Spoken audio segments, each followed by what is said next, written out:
Welcome to the Old Time Radio Westerns. I'm your host, Andrew Rhynes, and I'm excited to bring you another episode absolutely free. This is one of over 80 episodes released monthly for your enjoyment. Now, let's get into this episode.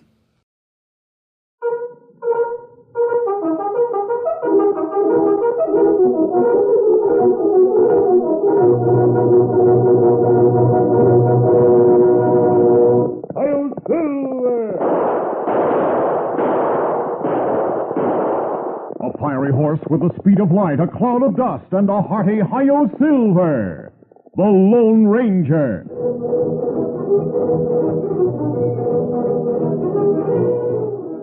Before this exciting adventure, a word from our sponsor. General Mills, makers of Cheerios, the ready-to-eat oat cereal that gives you go power, and Wheaties, the breakfast of champions, present by special recording The Lone Ranger. Now you can ride with the Lone Ranger. Yes, you can act like the Lone Ranger, think like the Lone Ranger in genuine Western adventures, exciting Lone Ranger mysteries, now on the backs of these popular General Mills cereals, Cheerios, Wheaties, Kix, Sugar Jets, and Trix. There are 11 of these thrilling mysteries, one to a package, and you'll want to solve them all. Here's a sample. One mystery is called The Guilty Stranger. A stagecoach is robbed, and there are two suspects. Which one is guilty? The Lone Ranger finds out. Can you? To help you, there's an invisible writing clue inside the package. Dip this amazing clue in water, and writing appears like magic. What's more, the back of the clue tells you how you can become an official Lone Ranger deputy with mask, badge, identification card, and hollow silver-colored bullet. Look for the Lone Ranger Mystery Adventures now on specially marked packages of Cheerios, Wheaties, Kix, Sugar Jets, and Trix. Get them all and ride with the Lone Ranger.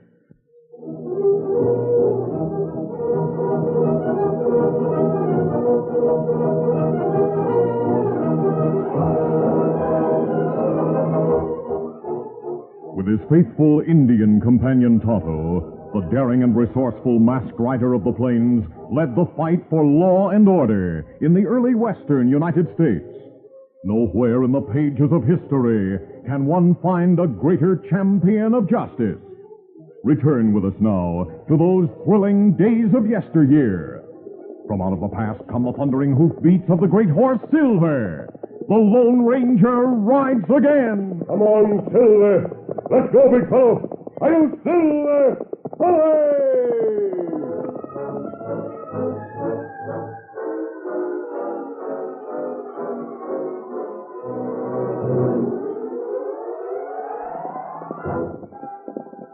The Lone Ranger and his Indian companion Tonto rode along the trail near Red Rock. They were heading southward toward the mission to visit their friend, the Padre, who had sent them a message through friendly Indians, asking them to come. It was late afternoon when the Lone Ranger and Tonto reached the mission and came to a stop in the courtyard.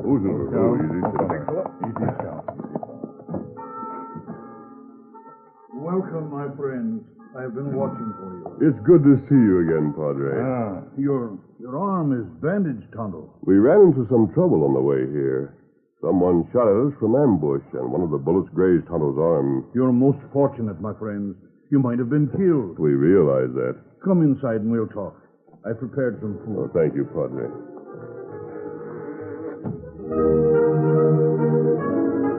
A few minutes later, inside the mission, they sat down to discuss matters. After the Lone Ranger had told the details of what had happened on the trail, he asked, And now, Padre, why did you send for Tonto and me? The settlers who have small farms in Green Valley are having trouble. Many of them are thinking of leaving the territory because of it. Well, what trouble do they have? Mysterious fires have broken out among their buildings at times. Also, some of their livestock have been poisoned on several occasions, and their fences have been torn down, allowing their few cattle to wander. How long has that been going on, Padre? For about a month, I believe. Hank Jarrow, who owns the only large ranch in that valley, has organized his men and tried to run down the culprits, but they avoid capture. Oh, I see. Jarrow is the man who asked me to send for you, my friend. It seems one of the settlers who knew about you and knew of our friendship mentioned it to Jarrow. Jarrow came to the mission himself. See, several days ago. I promised to ask your help. Of course, we'll do all we can. I wonder how many in the valley knew he was asking for our help. Jarrow told me no one knew except the man who had told him about you. They decided to keep the matter quiet. Good. Tonto and I'll ride on to Green Valley now. We should reach there by sundown. It isn't far from here. That's true. I know you'll do all you can. But be careful, amigo. Clever men must be at work in that valley. That's right. We'll be careful. Come, Tonto, we'll go now. Adios, Padre. Adios, my friends, and may the Lord protect you.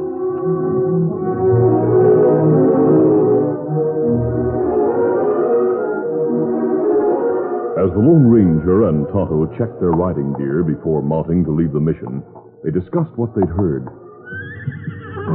Steady, Scout. Steady, fella. Kimasabi, you think someone from Green Valley tried to stop us from getting to mission? I thought of that, Tonto. But the Padre said he was told no one knew we'd been sent for except Hank Jarrow and one of the settlers. It's possible that the news got out somehow, and the men responsible for spreading terror in the valley may have heard it. That's right. We'll make camp near Green Valley. After dark, we'll go to Jarrow's ranch. I'll wait in the shadows while you get him to come out to talk to me. All right, let's go. Steady, big fella. Scout, easy, fella. Monsieur!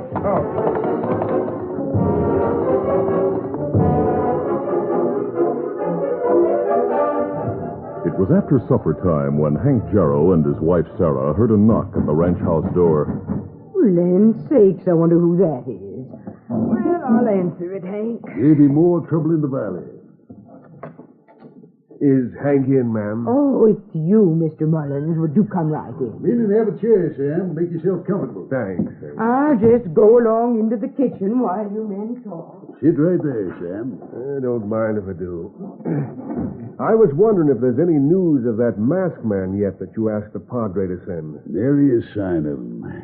I have my doubts if he'll show up at all. I think we're up against something nobody can fight, Sam. If I didn't have so much to give up, I'd get out of this valley. You would? Uh-huh. Of course, the settlers don't have much to leave, so they could easily go somewhere else. I almost wish I was one of them right now. You sure do sound discouraged, Hank. Some settlers are already thinking of clearing out, but I persuaded them to stay a while longer. Well, I reckon I'll get on back to my place now. Don't like to be riding around alone too late at night. Never know what's going to happen. Yes, that's right. If that masked hombre shows up, I'll get word to you, Sam. I'll see you tomorrow. Good night, Hank. Good night.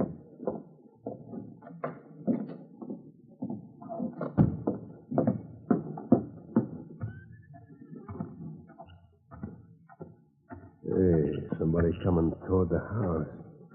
An Indian. Holy smoke, Abbott. Hey, you. Come here. Huh? Oh, me come see Hank Jarrow. Is he with you? Not savvy. The masked man. The Padre says he rides with an Indian named Tonto. Me, Tonto. I knew it. I'm Sam Mullins. I told Jarrow about the masked man. And you come talk to Lone Ranger. Him see Jarrow later. Kimasabi. Tonto, is that Hank Jarrow? No, I'm Sam Mullins, a settler. I told Hank about you. Oh, I see. You and Hank are the only ones who know I was sent for? That's right. Hank didn't think you'd show up. He was downright discouraging about it a few minutes ago. But I was sure you'd get here. Well, why did Jarrow think we wouldn't arrive? Don't know. He said we all ought to leave the valley. He doesn't think anyone can do anything. Said he'd go if he didn't have so much to leave behind. Better come and see Hank. He'll be surprised. I'll see him later, Sam. Not right now. But I thought the Indian was heading to the ranch house to get Hank when he ran into me. That's right. I've changed my mind. In fact, Sam, I'd rather you don't tell Jarrow we're here yet. Well, you must have your reasons. But it sure surprises me you don't want to see him right away. Don't worry about it, Sam. We're here to help, but we must do it in our own way. All right, mister, whatever you say. Were you heading for home? Yeah. But now that you're here, I'm going to ride up the valley and talk to some of the settlers. encourage him some. Then I'll head back for home. Where do you live? Third place south of here. We'll talk to you later. All right, I'll be waiting. Good night. Good night. Go ask Gerald to come out to talk to me now, Tonto. I'll wait here. Me get it.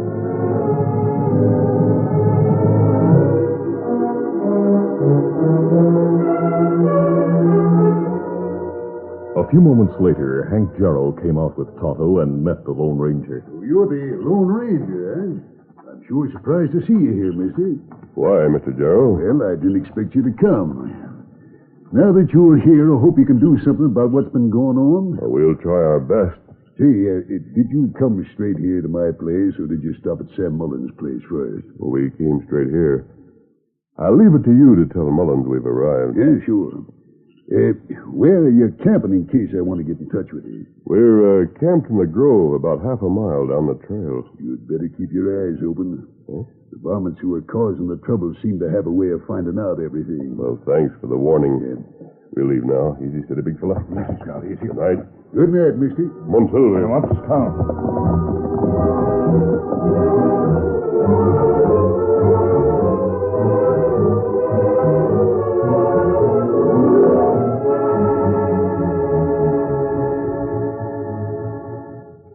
Late that night, the Lone Ranger and Tonto were rolled into their blankets at the camp. Suddenly, the great horse Silver raised his head and whinnied as he gazed across the small moonlit clearing into the shadows. Tonto, Silver's giving a warning. Him look cross clearing. Quick, we'll slide out of our blankets and crawl into the shadows. Let's go and hurry.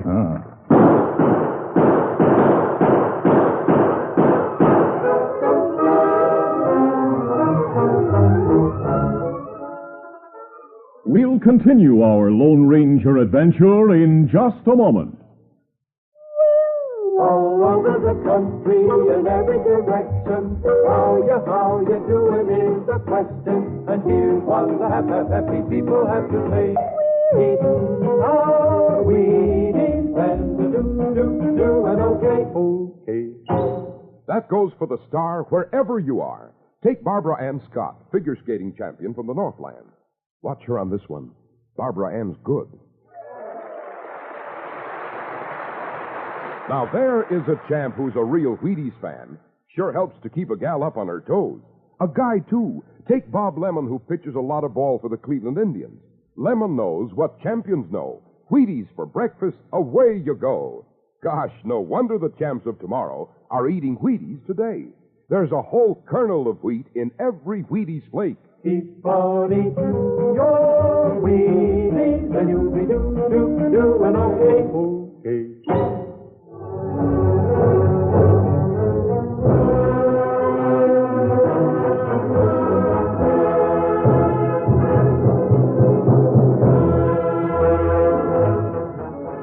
Now to continue. Awakened by a warning whinny from Silver, the Lone Ranger and Tonto quickly slid from their blankets, just as a fusillade of bullets swept the clearing. The two men lay prone in the shadows, and as Tonto started to reach for his gun, the Lone Ranger touched his arm to restrain him. The Indian and masked man waited, tense and quiet. Then they heard voices back in the grove. It looks like we caught him by surprise. Somebody's coming. Let's get away from here quick. Come on. Get it. Come on. Yes, boy. They're leaving now, but someone else is coming. Have your gun ready this time, Tonto. We see a rider now. Him turning in from trail. Whoa, steady. Sam Mullins, who had gone to talk to some of the settlers, was returning to his own place when he heard the shooting. He approached the rolled blankets cautiously. Then, seeing Silver and Scout, he stopped in surprise. Holy mackerel, I recognize those horses. Somebody must have killed the Lone Ranger and the Indian. We're all right, Mullins. Oh, man alive. I heard shooting, and then when I saw those blankets rolled up there, looking like somebody was still in them... We slid out of them, left them that way purposely. We had warning of what was to happen just in time. It's those mystery men again. But how'd they find out you were here and where your camp is? I have an idea how they found out. First, we'll pick up their trail and see where it leads us. Then we'll make plans, Sam. Let's get going. Easy, fella. Come on, Silver. Get up there.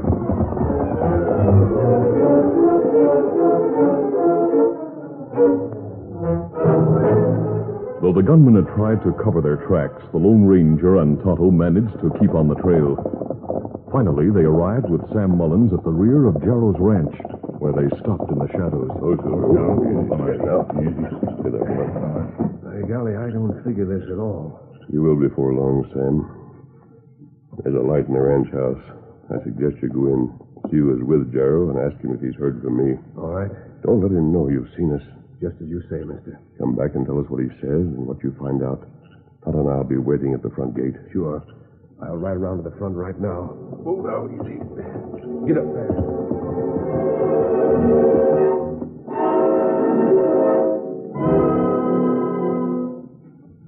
A few minutes later, Sam Mullins stood knocking on the ranch house door. Well, Sam Mullins again, eh? Come on in, Sam. Oh, thanks. You know my two cowpokes, Sleepy and Max. Oh, yeah, sure. How are you, fellas? Hi, Sam. What brought you back at this hour, Sam? It's almost midnight. I know. But you see, Hank, I couldn't wait to find out if that masked man has showed up yet. Look, I told you he wouldn't show up, didn't I? In fact, Sleepy and Max came here to tell me some bad news about the masked man and the Indian. Yeah, that's right. Bad news? What do you mean? Sleepy, tell Sam. Well, Max and I were coming in from the range when we heard shooting. Yeah, it was about a half a mile from here. That's right. We headed for the place where the shots came from and found a camp in a grove. There was a masked man and Indian rolled up in their blankets. Both dead. Dead? Great day. We came right to the house to tell the boss. And he says they were the hombres you've been expecting. Yep. I knew it was too good to be true that they'd be able to help us. The varmints who do damage in the valley are mighty smart. Smarter even than the Lone Rangers, it turns out. Don't say I didn't warn you, Sam. It's sure upsetting to all of us. Yep, sure is. Well, so long, fellas. I'll be getting on home. Yes, Good so night, nice, Sam. We'd better steer clear of that grove for a while. There's something else I want to do first anyway. What's that? Convince Sam Mullins he'd better leave the valley with the others. We'll ride to his place first, and then we'll ride back by the grove and see how things are there. After leaving the ranch house, Sam Mullins met Tonto and the Lone Ranger and told them all that had been said. The Lone Ranger spoke. Sleepy and Max must have been the men who tried to kill us, Tonto. This proves that Hank Jarrow and his men are the ones causing all the trouble in the valley. Nobody'd ever believe that. Even though I know now it must be true. Since they want you to get the other settlers together in the morning, I wouldn't be surprised if they cause more trouble tonight just to impress the settlers. Maybe they'll do something at that. We'll watch the ranch house and bunkhouse tonight. They ride out, we'll follow.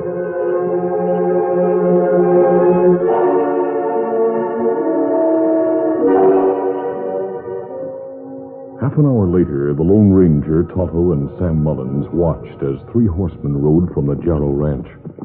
The masked man and his companions were hidden in among the trees so that they couldn't be seen, though the moonlight was bright. I figure we'll burn him out. Then he'll stop persuading the others to stay. Get it there. Hank Jarrow must have been talking about you, Sam. And you think they're heading for my place now? Yes, Tonto and I'll follow. We go round up some of the other settlers and hurry. I sure hope we catch them red-handed. That's the general idea. Get going, Sam. Easy, boy. Get up there. All right, Tonto. Now we'll follow Hank and his crooked cowpoke. Steady, big fella. Easy. Easy, fella. Come on, Silver. Come on, stop.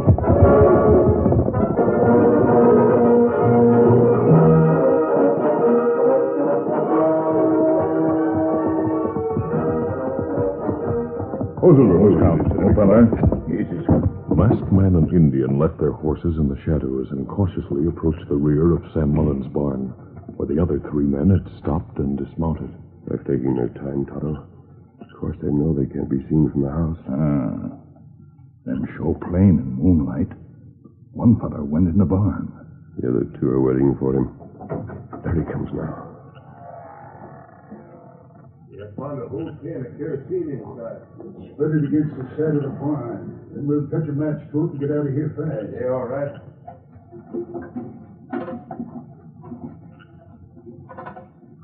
The can's empty now. I have some matches. All right, we'll light them and get the fire started. Come on, Tonto. This is the showdown. Cautiously, the masked man and Indian eased around the corner of the barn with guns ready. Then the Lone Ranger spoke sharply. Reach, all of you, and fast. Holy smoke, what's the masked man? But he's dead. It can't be. You fools. You slipped up somewhere. Gun him down. Quiet. The Lone Ranger and Tonto were partially protected by the corner of the building as the bullets from Sleepy and Max's guns whined toward them. The two crooks ran toward the open barn doors. They fired. Oh, my arm!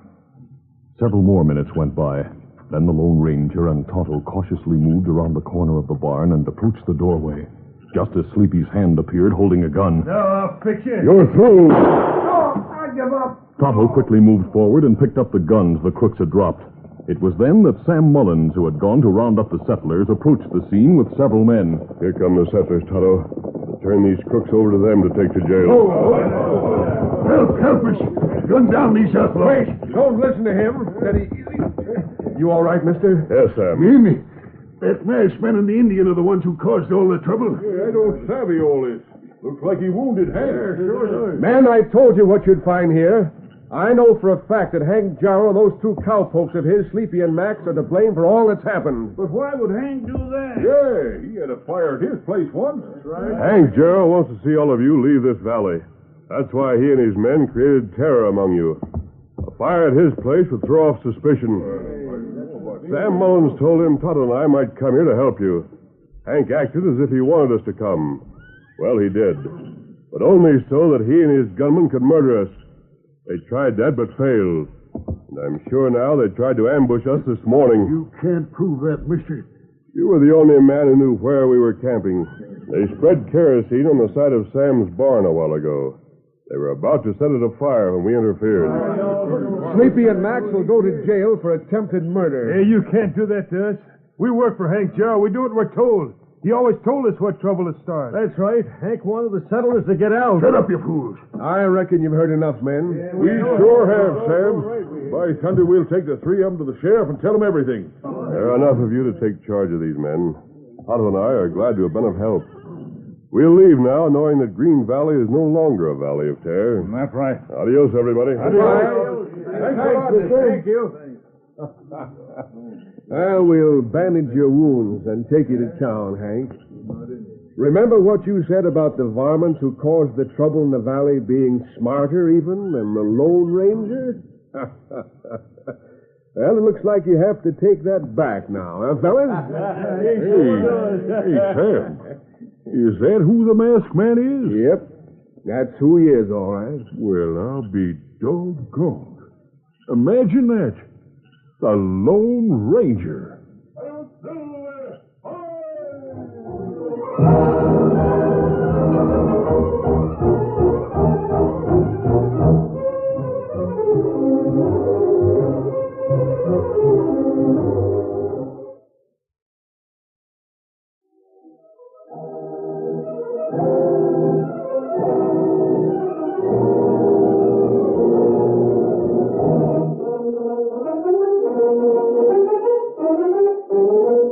The Lone Ranger, a copyrighted feature of the Lone Ranger Incorporated, is produced by Trendle Campbell Muir Incorporated. The part of the Lone Ranger is played by Brace Beamer. Your announcer, Fred Foy.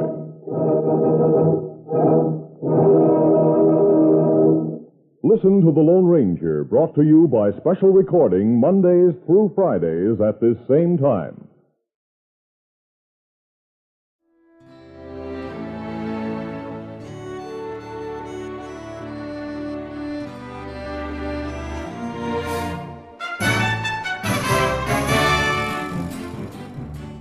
This has been a presentation of OTRWesterns.com, and we hope you enjoyed.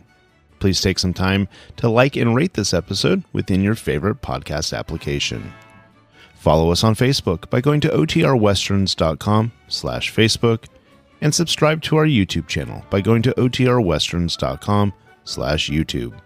Become one of our ranch hands and unlock some exclusive content. We want to thank our most recent ranch hands, Steve and Ron W., who joined us recently. You too can join by going to OTRWesterns.com/donate. Send us an email, podcast@OTRWesterns.com, and you can call and leave us a voicemail, 707-986-8739. This episode is copyrighted under the attribution, non-commercial, share-alike copyright. For more information, go to otrwesterns.com/copyright. Have a great day, and thanks for listening.